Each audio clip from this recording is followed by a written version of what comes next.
Welcome to the First Things First podcast. And first things first, we need you to subscribe and leave comments letting us know what you think of the show. We're listening. I'm Nick Wright, joined by two of my favorite people, Jenna Wolfe, Chris Carter. Now, let's get the show started.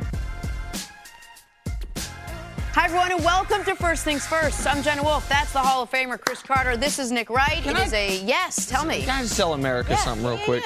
Jenna Wolfe is one of my partners. Jenna Wolfe has done national television for the better part of 15 years, is an actress, is a professional workout just extraordinaire, yet has real issues with minute things like cutting straws and things like that. Chris Carter, one of the greatest athletes ever, Football Hall of Famer, for the better part of 6 weeks has been doing this show uncomfortably because he didn't know you could lower the armrests of your seat. Yesterday, our great stage manager, Joe, came out here and lowered them for him, and it was a religious experience for him. So game changer for it is unbelievable the talent some have, and then the blind spots. Barry's boot camp got me locked up here. Now I can relax. It should be a better product. Feeling good. It was one of the funnier things. The expression on CeCe's face when he went like this. Oh, my God. Dang. Look what happened. Our partner, Nick Wright, is perfect all around. There are better ways to start the show, though. This is good. Wow. This is good. I like it. We like the audience to know what our drawbacks are. Yeah. All right. So let's start with some football. Is that better? Let's do that. All right. There is no better way to start a show than with a hypothetical. Patriots and Steelers. We'd like to see it happen. We'd want to see it happen. But unless both teams win this weekend, the possible AFC Championship rematch might not happen. But that's not stopping one Pittsburgh player from assuming it will happen. Safety Mike Mitchell, who joins us today at 8:30, is confident in the Steelers' chances. He says, quote, "We're going to play the Patriots again. We can play them in hell. We can play them in Haiti. We can play them in New England. We are going to win." Not sure why we had to bring Haiti into this, but still, I'm going to go with alliteration. CC, do you have any issue with at least some of the Steelers already looking ahead to the Patriots and past the Jaguars, who they will face this weekend? The normal Chris would have a problem with this because, I've been in the locker room. I know how difficult it is. And I know what the coaches are preaching to the players week in and week out. But when I was in the league, there were so many teams in the NFC that could win a Super Bowl. No, it wasn't Philadelphia, Minnesota. Man, Washington could win a Super Bowl. The Giants had won Super Bowls. Green Bay had gotten Reggie White and Brett Favre. San Francisco, they had a few legends out there. Dallas could win. So for me, when I played, I couldn't focus on one team. There wasn't one team that had dominated everyone. So there were so many teams that were capable that it was easy for me to focus. Now, Pittsburgh, there's really only one. Just one team for them. And that's New England. Now, I remember Shannon Sharp in the 1998 season. They were the number one seed in the AFC. We were the number one seed in the NFC. We got upset by Atlanta. And I remember him telling me that we had to refocus because we were so looking forward to playing the Vikings in the Super Bowl that we had to make sure that we appropriate the same amount of kind of anger and intensity because we were looking forward to playing you guys all year, and they end up playing Atlanta, beat them fairly lopsided in the Super Bowl. So this happens. I don't mind so much with Pittsburgh. You know why? Because we found out through our friend Coach Mangini, different families, they got different rules. This is the way they do things in Pittsburgh. So New England won't be doing that, but it works in Pittsburgh. So for them, I'm not going to criticize it. Like, different people, they want to do different things. Now, get the job done this week. It's a little premature, but New England is not someone that I would be sending flares to let them know that I'm waiting on them. I think most people's reaction is going to be the almost cliche, you gave the Jacksonville Jaguars bulletin board material. Now, this is something I've talked to you about, talked to Mark Schlereth about. It's something that going into doing this television show, and we started 4 or 5 months ago, I didn't believe existed in pro football because each game's so important. And one of the points Stink and you made is, listen, as important, as dangerous as pro football is, you have certain guys in the locker room that do need to be refocused, that do need the extra attention. So I can buy that, I suppose, for week 4, for week 6. But the idea that there's someone in the Jags that going into a game, the biggest pro football game anyone on the Jags has ever played, except for Calais Campbell, best I can tell, that they'd be like, not going to really do film study this week. Wait, what'd Mike Mitchell say? Break out the tapes. I just don't think that's a real thing. So, am I wrong on that?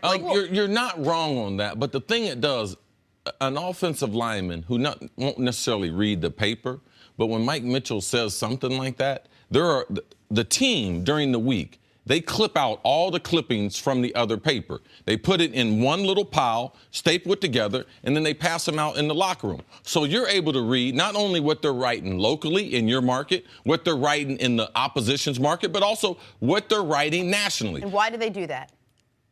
I think it's just to keep the players informed of what's going on in the media, because you also have a better job to do interviews. So I just think as a professional team, they do provide that for you. And it's very informative, because as a player, I'm not watching all the other 31 teams. So it condenses it so you know. Now, as an offensive lineman, I heard Mike Mitchell say something. So we have a pass play. We throw the ball down the field. One of the wide receivers have it. Mike Mitchell pops into my eye. I might beeline off to the left to try to get a shot on him because he said something earlier in the week. Now, little things like that, they do happen. But as far as bulletin board material, I believe that it's real, and it does motivate a small percentage of players. So if that's the case, what in the world would benefit Mike Mitchell to do something like this? Why would he want to? Maybe. But what does he gain from it? Well, if there's even a possibility that's the part that the of athletes something in like the problem, because the media says, we want people who are genuine and authentic. No, you don't.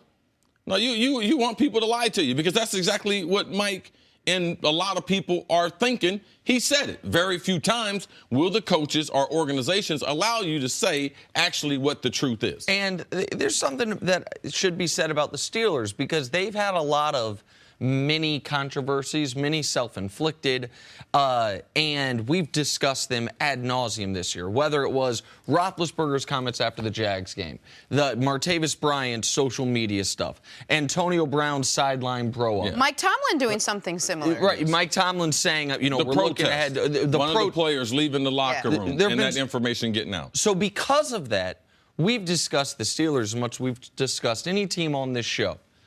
And I feel like we've maybe a bit lost the forest for the trees, because the reality is, with 8 teams left, you can make, I think, the strongest argument. Who's had the best season in the NFL this year? I think it's the Pittsburgh Steelers. Nobody's got a better record. Nobody's been better than them over the last 3 months. Nobody right now, at this moment of the 4 teams that had a bye, is healthier than the Pittsburgh Steelers. Nobody is coming off, I would say, you can say, well, the Patriots did just beat them. Patriots are also coming off their worst month of football with their quarterback, and now this controversy surrounding the entire team. The Steelers have earned the right to say, yeah, damn straight. We've lost 3 times this year. One was a fluky loss to the Bears. We're not going to get a chance to redeem that. We lost to the Jags. We're going to wax them this weekend. And then we're going to redeem the loss to the Patriots. This isn't a 10-6 team saying it. It's a team that arguably had as good of, if not the best regular season of any team in the league. Okay, A, it's not justification for saying something like that. B, they didn't play well because of all the strife they've had during the season.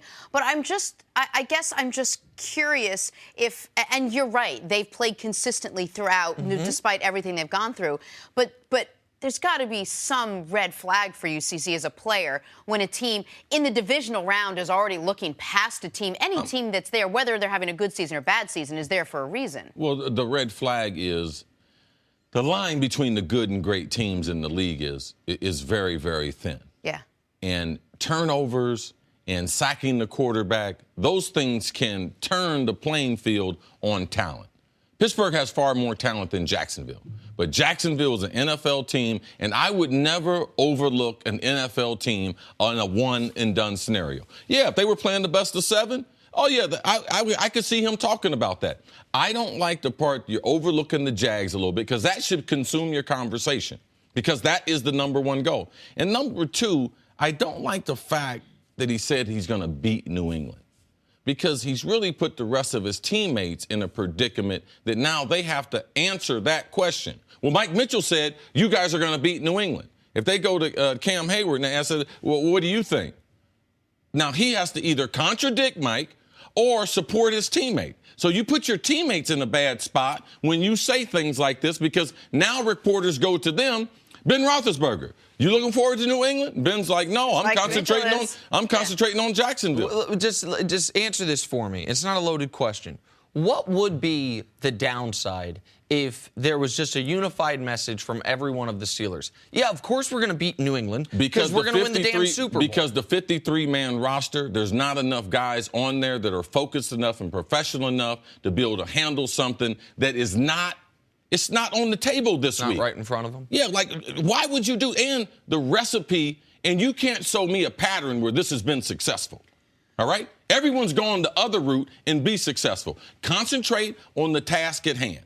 All right? The other method, as far as projecting, oh, we're going to play New England next week, oh, we're going to beat them, that hadn't been successful. That's the number one reason why I wouldn't prescribe it.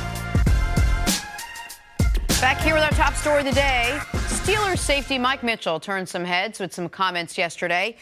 Quote, we're going to play the Patriots again. We can play them in hell. We can play them in Haiti. We can play them in New England. We're going to win. So with us now is Mike Mitchell himself. Hey, Mike, good morning. Thanks for getting up and joining us today. Good morning. Thank you guys for having me. So obviously I want to start with that right there. Tell me what you were thinking, what you were asked, and how you're feeling about this potential rematch. It's one of those things that people in the media do. It was a comment that was out of a 30-minute interview, and that's what gets blown up. But I'm not mad about it. At the end of the day, it was the truth. That's how we feel. But the number one thing is we're focused on a great opponent in the Jacksonville Jaguars, and that's where our focus is. Mike, as a former player in the locker room, I know how the quotes, how they can be pulled out of context. So you're saying, based on those comments, you're not focused on New England. You are like the rest of the professional teams. You're focused on Jacksonville. You like to redeem yourself from the earlier season loss, and you guys aren't looking beyond that and looking forward to going to Foxborough next week. Yeah, absolutely. I mean, Chris, you're a former competitor, former player. You get it. The Jacksonville beat us, I think it was 30-9 at our home field. So obviously they have our main focus. That interview was taking place after Ryan Shazier was injured.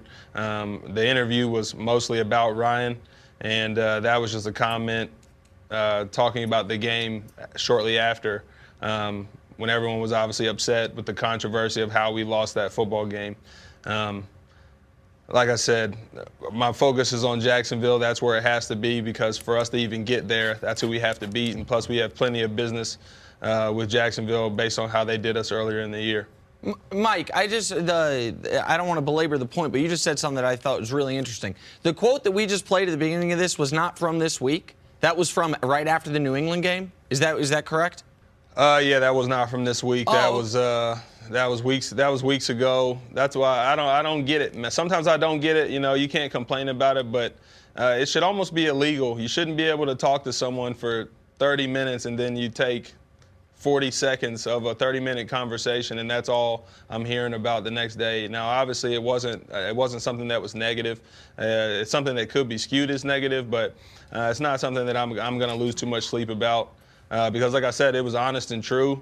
But, to say that we're not focused on Jacksonville, that's what I don't want. That's the message that I want to get out there. We are 100% focused. I'm 100% focused, and that's what we're thinking about. No, all right, so let's talk about the Jags for a moment. You mentioned they beat you guys 30-9. Your defense obviously didn't allow all 30 of those points. It was one of the weirdest football games of the year, just from everything that happened on both sides of the ball. How do you feel? You guys have had a week of rest. Some of your star players have had a couple weeks of rest. You guys got to see them play this past week. How do you feel about the game this weekend? It's going to be tough. Obviously they did the job in a big way against us. The first time, they have a very formidable defense. I think going into halftime, it was 7-6. I believe we were up 7-6. Maybe they were up. But, I knew from a defensive standpoint, for the most part, we had done a pretty decent job of keeping them under control. But, obviously their defense was able to make plays. We didn't get enough stops quick enough in the second half, and they were able to kind of bleed us. And then, obviously, in desperation moments, Fournette breaks the long run against us, which really hurt and made him have a good day and really made the score get out of control. Mike, one of the things that happens when you have a tough game like that early in the season and then you play them again, that's all people are talking about. That's all they remember until you go back out there and you play again. And for someone like your quarterback, Ben Roethlisberger, he had an especially tough day, throws 5 interceptions after the game. He said it himself, talked about where his head was, whether he still wanted to be playing football. I mean, there were a lot of things that sort of stirred a little bit of a controversy surrounding the team. I'm wondering, has he spoken to players in the locker room? Like, can you tell where his head is now, how focused he is on definitely wanting this rematch again? He's our leader, second to Coach Tomlin, so I know that he's 100% focused. I've just been playing with him as a teammate now 4 years, so I know where he's at. I know he's a competitor. He's going to come out ready to go. Like we were kind of alluding to at the beginning of the conversation, I think any person that has a competitive bone in their body, when someone beats you at something, you can't wait to run that back or just to get that back to find out if that was a real defeat or, if it was really just you making mistakes. And I think as a competitor, you kind of tend to think that it's most of the time it comes down to your control. Maybe it's just being an alpha male. It's hard to admit that someone may be better. So you always want to try to get the rematch and do better this next time around. And I know Ben is that way. I know our entire team is that way. And we look forward to trying to do that on Sunday. And, Mike, looking at the way the game went, not only did Ben play bad, you guys were humiliated from a physical standpoint. That's something you Pittsburgh Steelers, you guys aren't used to. Now, you're one of the most competitive players in the National Football League. Mike Mitchell, how would you recover from losing to Blake Bortles in the playoffs? I don't know. I don't think that You don't way. foresee I don't that? Foresee that happening. Yeah, I don't foresee that happening. So I try not to. I don't even think losing is never an option, especially here in Pittsburgh. So I couldn't even tell you what I would be thinking or how I would handle it because it's not even something that I'm thinking about. Is this the best Steelers team you've played on? It's up there. It's in my 4th year here, and when I first got here, it was the beginning of I don't want to say something new, but we had a lot of older players, and now the young guys are starting to become older guys and veterans. And like I was talking to Coach T maybe a couple weeks back, I'm in my senior year here in this program, and it's cool to see how we've gone a step further every year. My first year here, I think won the division, was eliminated in the first round. In the second year, we went to the divisional round. Then obviously, third year, we went to the AFC Championship.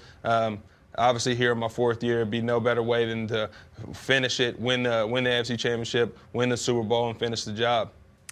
Hey, Mike, when your team is at full strength, there's really very few teams that can stop you. And one of the pieces on offense that puts you at full strength is having Antonio Brown back, one of the best receivers in the league. We've been watching some of his workout videos. Very impressive, might I add. Tell me a little bit about where he is, and we assume he's just going to be back and bounce back and he'll be 100%. Can you give us a little idea of what his progress and status is right now?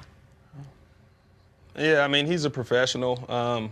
He moved around a little bit on Monday, looked fairly decent, but, he's an offensive player. We're a defensive player. Usually our fields are kind of split. So when they're working, we're kind of either chilling and show team is helping them and vice versa. So I wasn't really focused on watching Antonio very much during the week. I'm sure him and Coach will update you guys on his health and his progress for his determination for the game this week. But from what I see, man, he looked good. The number one thing is he's been in good spirits the whole time. We know he's one of our best players, one of the best players in the whole league. So obviously we're going to be a better team if we have him. That's not going to shock anyone by me saying that. But obviously, if we can get him, we'll be excited about it. Everyone knows the work that he puts in, the type of competitor that he is. So if he can be out there, it's definitely going to help us. Hey, Mike, as a former player, you know that we're a fraternity that's very, very close. When Ryan Shazier, he's a kid I watched play high school in Fort Lauderdale, then went to Ohio State, so I've been very, very close. Can you give us, as the fraternity of football players and fans, an update on where Ryan is right now and what it's meant for you guys to have him around the team? I can answer that second part. It's meant a lot to me, to a lot to the guys. Just every day we see him, I think he's coming to practice today, so that'll be good. But every day that we can see him, man, it's fantastic. Just because he's a guy that I got pulled from a film session. Usually I was in there by myself, but usually my film mate every morning is Shay. We've been doing that together 4 years now, so that's kind of been an adjustment for me this season, not having my road dog, my arguing partner, my study partner with me every morning. But I've adjusted, and so is the whole team. Our number one thing is just getting Ryan healthy and trying to do what we can for Ryan. It's not about what he can do for us, but what we can do for him.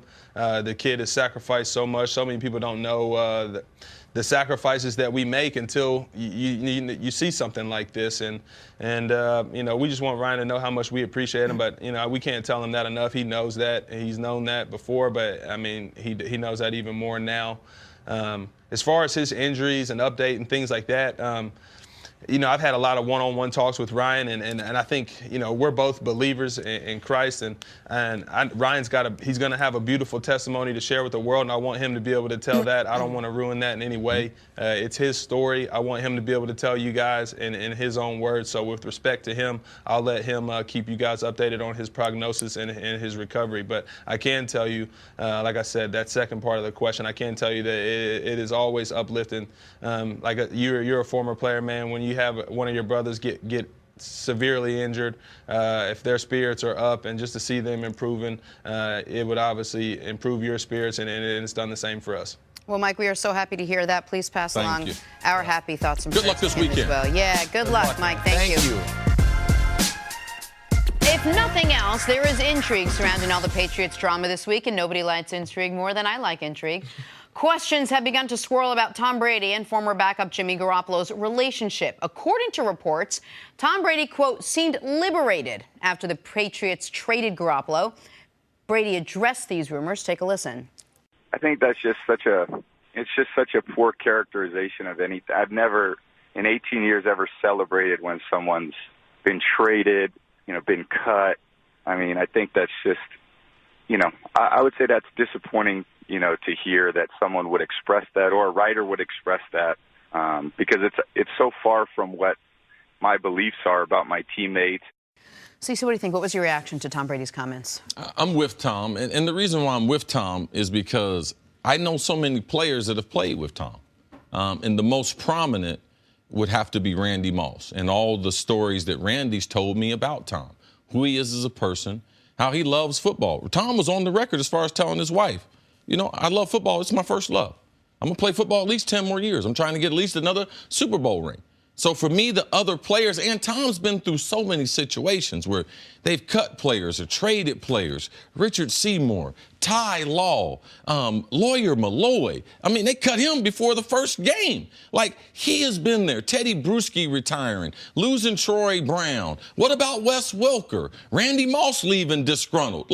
Tom has been through all this, so the one player that they get rid of, Tom's going to stand up and start clapping, is a guy who they have the same agent who's getting an opportunity to take over his own franchise. Tom's not that kind of teammate. He's not that kind of person. And for someone to be able to write that about him, I know there's things that come out of New England, and I like to try to support the things that are real. But there's a lot of make-believe, too. And this part right here, I believe is make-believe based on firsthand account of talking to guys who have been Tom Brady's teammate. All right, so a couple things quickly. One, that was on Tom Brady's weekly radio appearance. I got something wrong yesterday. I just want to correct. Yesterday, we talked about Belichick's interview that I thought was a one-off. I had the people reach out to me from WEI. He goes on with Michael Holley regularly. So I got that wrong yesterday. I want to correct that. My apologies. In regards to this one, CC, I know there's parts of this story that you believe, parts you don't believe. I know from when we talked about it, one part that you find totally believable because you've seen this type of thing firsthand is a guy not doing what you did with Randy, which is firsthand, one-on-one, intense mentoring of someone that's going to eventually maybe take your job. Am I correct on that? You yes. Believe that Brady was not, while he might not have been rooting against Garoppolo, that he was not working with him. But that wasn't his job. Okay, so that's you mentioned that when this story first came up, and I just want to go back to it quickly. So why you aren't the only guy to have done that, but you very famously did it with Randy, a guy drafted the same position, and if I may, with no disrespect to you, a guy that the first time you saw play knew, okay, well, this guy has special talent. This guy has number one receiver on a team or in the league type of talent. So why did you do it? Well, because I think it's my responsibility as a player that played the game to be able to pass on the things that Mike Quick, Anthony Carter, Steve Jordan, all these players that they taught me. Keith Jackson, the things that we learned, we would pass it on to others. And I was never worried about Randy Moss ever being better than me. I had zero concern about that. So that's what I find so interesting, because I don't think Brady ever would worry that Garoppolo's better than him. Not better, right? But could replace him. Well, would replace him. So why did it? I would have thought if there were certain guys that were going to have the mentality, the confidence of their standing with their team, the confidence in their abilities and of their accomplishments that you had, Brady would have been in a similar spot. He's not in a similar spot because I needed Randy Moss to be great. Tom Brady doesn't need Garoppolo to be great. There's 3-4 wide receivers on the field at the same time. When we drafted Randy Moss, I didn't look at it, oh, this guy's going to take my spot. I felt like this is my opportunity to try to win me a Super Bowl. This guy getting ready to make my job easier. And it was my responsibility that God had put me in the locker room with a troubled kid who had faced some of the things that I had faced. I was going to help him. And that was the biggest thing. I had a responsibility to do that. And like I can tell you, I had zero concerns that he was going to be better than me. Zero. So I wasn't worried about that. So, okay, all right. Is the biggest distinction the position because you play multiple wide receivers? Well, the biggest distinction is the person, okay? That's what I was supposed to do with my life. I've done that my whole life, all right? Tom Brady is living true to himself, and that's the biggest difference. Okay, all right. No, I think it's rare that we have, I don't want to say a one-to-one, but a very similar comparison that you lived. And so the story of the things you did with Moss are unique in NFL history. Right. Tom Brady's doing the type of things I did with Randy Moss. He's doing them with other position players. He's got Gronk. He's got Edelman. He's got a group of guys, Amendola, guys that he hang with, guys he's making an impact on, guys he's helping them on and off the field. He has that, but it's not his job to be able to do, and everyone is not going to sign up to do what I did. Everyone didn't travel the path that I did. I had a lot of guys who helped me out. I felt like I was doing the same thing. Mike Quick helped me out. He was a 5-time Pro Bowler. If I would have reached my potential in Philadelphia, I would have taken his job. But he still taught me. So it was in me from the beginning in the league to be able to help the younger players. It hasn't even been 48 hours since Alabama head coach Nick Saban won his 6th national title, and pundits are already predicting his future. Many have considered whether or not he would ever set his eyes back on the NFL. You know, something Tom Brady plays in. Exactly the NFL. right. Former Cardinals coach Bruce Arians was a guest on The Herd yesterday. He has an idea where Saban could land. Take a listen. Everybody always asks, why doesn't he go to the NFL? Do you think he's considering it? It would not surprise me. You know, and there's a job he covets. It just happens to be open, but he's got a dynasty right now, another dynamite recruiting class. Why he would do it, I don't know, but it would not shock me if he did. What job? The Giants. Why the New York Giants? Because they're the New York Giants, and you know, when we grew up, they were the thing. All right, let me just say this. He didn't say there's a job he probably covets. He didn't say there's a job he might covet. He didn't say there's a job maybe he would. He said there's a job he covets, as if they have spoken and he knows it. But I'm curious, Nick, would you like to see Saban take another chance at the NFL? Oh, I'd love to see it. I forget the fact that the overall dominance at Alabama has not been my favorite thing to watch. Remove that entirely. Nick Saban, I think the one thing Nick Saban's been unfairly evaluated on was his time with the Miami Dolphins. Now, people can criticize the way he left. People can criticize some of the things he said prior to leaving. But as far as his success in the NFL, he coached that team for 2 years. He was 15-17 as a head coach. It's a 469 win percentage. Little context, by the way, that is the exact same win percentage as John Gruden's last 6 years coaching the Tampa Bay Buccaneers. And he did that. Here were the people who started games for him at quarterback in those 32 games. 15 games started by Gus Frerotte. 11 games started by Joey Harrington. 4 games started by Dante Culpepper. 1 by Sage Rosenfels. And 1 by Cleo Lemon. So if that's your collection of 5 quarterbacks, Culpepper injured, by the way, that's why he only started the 4. None of them at that point in their careers above average quarterbacks. And you're a game away from being a 500 coach in the NFL. That's not failure. And he left for what he turned into, the greatest job in college sports, Alabama football coach. So that is the one but on his resume. He has nothing more to prove in college. So yes, as a fan of sports, I absolutely would like to see if the best college football coach I've ever seen can duplicate any type of his success on the professional level. Nick Saban, it's amazing how the most successful people, I think we did a show, and you guys had Bill Belichick walking away from New England. Now, Bill Belichick is 2 years younger than Nick Saban. Now you have Nick Saban leaving his dynasty in Alabama. On the books, it's reported he makes $11 million. I'm just going to tell you, I think it's significantly more than that. So now you have him leaving Alabama. He's got a freshman quarterback who just won in the national championship. He tied Bear Bryant with 6 national championships. He's got in case he don't work out, he's got a sophomore that's taking him to a national championship. He has the deepest roster in college football. He can control the roster. Nick Saban's already a professional coach. It's the professional team for the state of Alabama. That's who he coaches.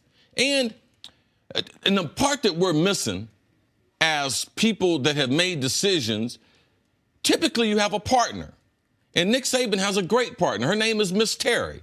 And Miss Terry does not want to leave college football. She does not want to leave Tuscaloosa. So for all the people, Bruce Arian, all these other people want to stir up, we sleep with people who also help us make decisions. And I believe those 2 words right there, Miss Terry, will keep Nick Saban from venturing into pro football. I think there's 0 chance he leaves Alabama. And there's no legitimate reason to leave. He can't get a quarterback. All right? He can't practice the way he practices because NFL players, and now with the PA, because we got a new collective bargaining agreement where you can't have padded practices. You mentioned it on the show.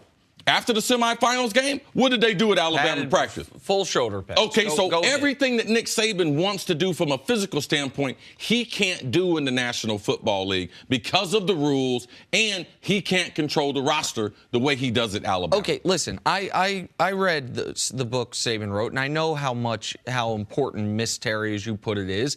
I know that the audience, Miss Terry is that's his wife. Yeah, okay. People, I thought that was assumed. That was that she was the one working behind the scenes when he was in Miami, setting up I don't even want to call it an interview, but the meeting in Tuscaloosa, because she likes the life of being the first lady of a campus, which is very different if you're the wife of the football coach of a college versus a pro team. I understand that.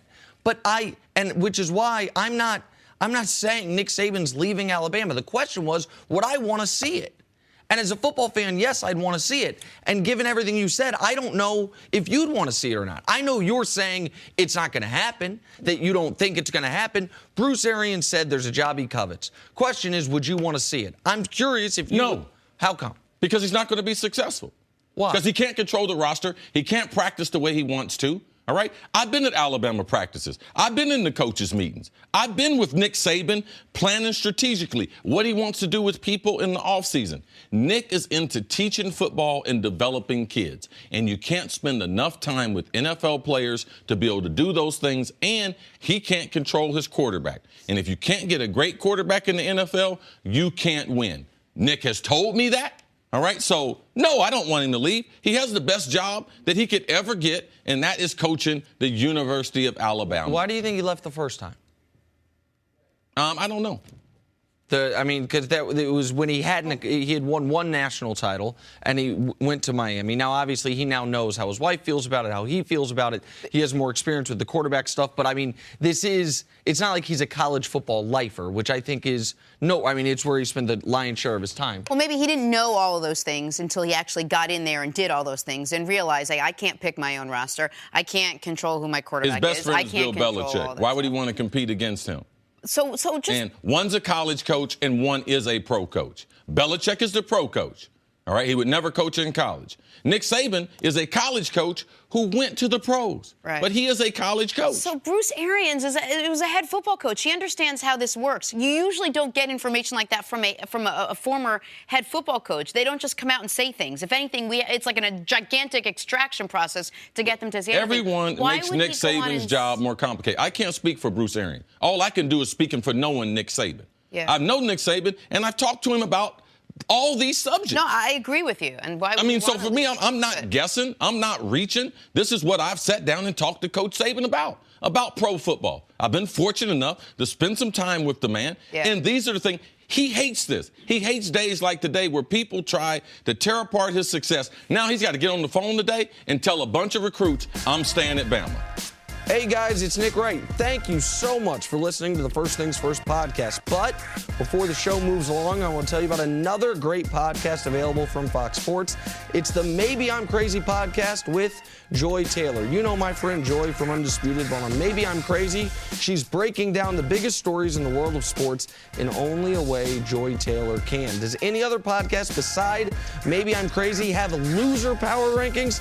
I don't think so. So check out the Maybe I'm Crazy podcast with my pal JT every week from Fox Sports. Check out the Big East basketball game tonight. It is a big one. Number 10 Xavier battles number 1 Villanova. That's at 7:30 Eastern on FS1 and stream it live on Fox Sports Go. And speaking of the matchup, we have Villanova head coach Jay Wright with us. And it's always great when coincidentally it works out. We talk about it and there he is. How you doing, Jay? Good morning. Good morning, Jenna. How are you guys? Good to see you. We are great. Coach, so you're taking on number 10 Xavier tonight. I happen to think you will win. What will it take to make me look like a genius? What is the game plan for this evening? I hope you really know your college hoops, Jenna. Yeah, I really do. me I trust you. I trust you. Hey, they're a great team. They're coming off a really good run in the last couple of years. Sweet 16, Final 8. Chris Mack's done a great job with them. They've got 2 veteran players who have been the top in our league really for the last couple of years, J.P. Macura and Trevon Blewett. So those 2 are really explosive. We've got to hold them in check, but they also have a tremendous rebounding. So when you pay too much attention to those 2, they kill you on the offensive glass. So we got to have a balance there. We can keep those 2 under control and still rebound the ball. Hey, Coach, you're number 1 in the country. Now, we know you're the top dog now. You're going to get opposition's best. How do you get your team prepared for every time they see Nova, they're going to play like they're playing against the number 1 team? You know what? It's a challenge, Chris, over the last, 3 or 4 years that I think we're finally getting used to. I think it was maybe 3 years ago we were number 1, and it was kind of the first time. And it's different because you can tell when you go into different arenas, the crowd's on a different level. The team that you're playing against is. I think these guys have been through this enough that they understand that when we watch game film, we talk to them about it. The team we're watching is going to be on another level when they play us, and you can't be surprised by it. You have to expect it. So far, we've been pretty good with it, but it's still what winds up knocking you out of number 1 usually is that happening. The opponent is on another level. We played Butler. We were number 1 a couple weeks ago, and they just played lights out, and they got us. So you got to try to play harder than a team. Not the best freeze frame for Coach Wright. We are Skyping with Coach Wright. We'll try to lock him back in a moment. The thing that I'm interested about and what I was going to follow up there and ask him is I think there are certain coaches that would prefer their team never be ranked number 1 all year. So they can continue to tell them, play the disrespect card, play the underdog card. And then I think there are certain coaches that want them to have as many opportunities to play in those big games with the target on the back so they're ready for the NCAA tournament when, as everyone knows, one loss and your season's over. And go ahead, I'm sorry. No, I'm saying we have Jay Wright back, so you can go ahead and ask him that very question. So, Coach, we were talking about you guys being ranked number one. I think some coaches' mentality they'd like to be able to play the underdog card with the disrespect card. They would prefer their team, since you're going to make the tournament either way, never achieve that number one ranking until the final poll of the year after the tournament. And I'm sure there are certain coaches that say, put the target on our back. It prepares our players best for the NCAA tournament. Do you subscribe to either school of thought there? You're right. Normally, Nick, people around us go for both. I have people. Michigan State was losing the other night. I had people text me, "Oh no, we want them to win. We don't want to be number one." And we look at it completely differently. That that doesn't impact how we prepare either way. We understand it could impact our opponent sometimes, but our goal is to keep getting better every day, keep getting better every game, and not have any fear of being number one, but not have any fear of losing number one once you're there. Because either way, we play Xavier tonight. It's going to be an awesome game, great environment at the Wells Fargo Center here in Philly. But win or lose, we're coming back tomorrow, and we want to get better. It's all about where we are at the end of the season. So we really don't let that affect us either way. Coach, we talked earlier when right before the season started, we had you on the show and we wanted to ask you about your conference. And you said, yeah, this could be a pretty challenging conference course. Well, there are 4 teams in the top 25 in the Big East. Tell me what kind of challenge that poses for you night in and night out. Yeah, Jenna, I'm so proud of this conference. I think we talked about this. We were in the old Big East. And when Big East broke up, I was really concerned just because I had such great memories of coming up with Louis Carnesecca and Rolly Massimino and John Thompson and P.J. Carlissimo, all the guys. I never thought it would be where it is now, where, as you said, there's 4 teams in the top 25, and I really believe right now there's at least 7 teams that if the season ended right now would be in the NCAA tournament. So the challenge is, like, you look at Seton Hall last night. Seton Hall, I really believe, is one of the best teams in the country. They go at Marquette and they get waxed. Anybody in this conference can beat anybody. DePaul went at St. John's and beat them pretty good. St. John's is a really good team, and they're struggling right now in this conference. It's reminding me of the old Big East now. We all know it. Night in and night out, you're playing great teams, great coaches, and it's really cool. I'm proud of the conference, and I'm really psyched about it. Coach, I'm glad you brought up the Big East. Last night here on FS1, we had 2 of the historic programs, teams that you grew up watching, teams I grew up watching. Chris Mullins at St. John, Patrick Ewing back at Georgetown. I still have beef with Georgetown because, Coach, they didn't offer me a scholarship. Most of the other teams in the Big East did. But you talked about the top of the conference. Now what has that done for the middle of the conference and the bottom of the conference? And there's so many more eyeballs back on the Big East basketball now. Yeah, there are. Hey, Chris, I hate to say this, man. I know you're a football player. You were at the Eagles. We love you. But if Georgetown back in the day didn't offer you, they probably thought you weren't tough enough. Because they were the toughest team in the country. Oh, very nice, Jay. Hey, well done, sir. Coach, I like you better in a suit. When you got that coaching uniform, you're too spicy. You remember those teams with John Thompson back in the day? That was like a football team when you went and played against them. Me and Gene Smith and Sleepy Floyd, Reggie Williams. I don't think you wanted to see us, Coach. No, definitely not. But, I saw that game last night on FS1, and it is so cool to see Patrick Ewing and Chris Mullin on the sidelines. And I really think that's what the beauty of the Big East is I always compare it to SEC football. Like, if you grow up in the South, you're a football player. Like, it's the lifeblood of sports in the Southeast is college football. Well, in the Northeast, it's the same way with basketball. It's basketball season all year round in all the metropolitan areas. And then you got the tradition of guys like Patrick Ewing, Chris Mullin going back to their schools after Hall of Fame careers. That's how much it means to them. And that's what Big East basketball is all about. You're in metropolitan areas at schools where basketball is king, and that city basketball is king. So it's really something special. All right, Coach, before you go, we don't have a ton of time left. I'm going to ask you at the very end, talk about yourself for a moment. Your last win was your 400th win. I know you like to focus on your players and your team and the university. Can you please tell our audience something when you look back over what has been a very successful career, aside from the national championship, something you are particularly proud of that maybe people wouldn't think of? Well, I grew up in Philadelphia, and just like Chris and I were talking about, I watched the Big East. I was in college, and my wife's a Villanova grad. She was a Villanova cheerleader. I met her way after she was a cheerleader. I didn't grab her off the sideline or anything. But I grew up watching Big East basketball and Villanova. So I'm particularly proud just to be the coach at Villanova. It was my favorite team. I went to Jack Kraft's basketball camp. Rolly Massimino was my idol when I got into coaching. So that's enough for me. And then really that we have 100% graduation rate. Every player that stayed here for 4 years has graduated on time. And that's the entire university invest in that. That's really what we're most proud of. Awesome. All right, Coach, we will definitely be watching tonight against Xavier. Good luck. It's on FS1, so we never change the channel. We're literally just going to sit here until tomorrow morning. I'm going to have a couple of my buddies come from Cincinnati maybe to rough you up before the game. Those comments there, Coach.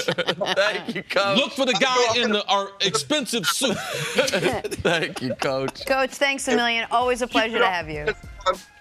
Keep it in FS1 in the office, too, man. You guys doing a great job. Thank you, Coach. Thank you so much.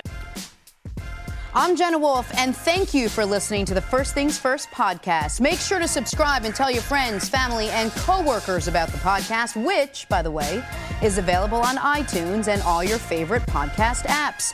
You can catch a fresh new episode every Monday through Friday on FS1, starting at 6:30 a.m. Eastern, 3:30 a.m. Pacific. So long, everyone.